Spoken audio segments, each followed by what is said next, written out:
Azi nu mă salut, n-am dispoziție și nici bani, așa că trecem direct la video. Mâncarea. La sat mâncarea și are locul de spawn în grădină, iar ca să apară, trebuie să-i dai bătaie cu sapa. Nici nu te gândi să întrebi buniei de ce nu cumpără 10 kg de cartofi decât să le cultive. Pumnul bunelului se va lipi ca acțibilul de fața ta. Aici nu te alinți, mănânci ceapă cu ceapă și dacă îți merge, aniși o bucată de slănină.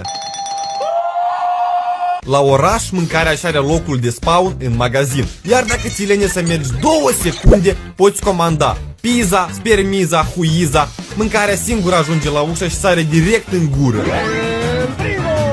Internetul. La oraș internetul e 5G. Ai acces la video, jocuri, faci live pe TikTok.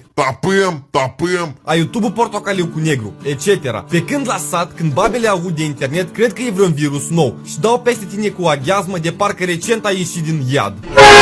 Zvonurile. În sat zvonurile ajung de la un capăt de sat la altul în doar 2 secunde. Nu e om ca să nu știe că te-ai căcat pe tine. În oraș situația e altfel.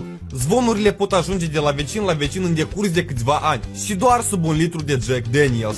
Oamenii nu sunt atât de deschiși. Afli că copilul e de la vecin doar când acesta împlinește 18 ani. Frigul. În oraș când e frig, căldura se pornește automat. Nu tot timpul, dar măcar nu trebuie să depui efort fizic. În timp ce în sat, frigul nu te întreabă dacă ești pregătit. Vine în casă ca musafirul nepoftit și stă până în aprilie. Ai 2 variante ca să te încălzești. Fie ca pinguinii, fie tai 3 păduri, aduci pe jos acasă lemnele și le arunci pe foc. Apropo, nu uita să le schimbi la fiecare oră, altfel îngheți și ești folosit pe post de gheață la țuică. Fitness. La sat faci sport fără ca să vrei. Sapa în mână și la lucru. Ai terminat cu sapa, l-a pus gardul. Ai pus gardul, construiești casa. Ai construit casa, o dărâmi și o construiești din nou.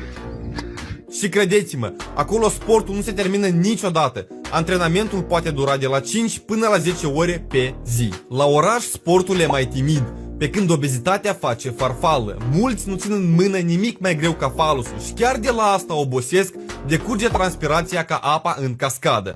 Vă urez o zi frumoasă cu mult soare și succes în continuare. Bye bye!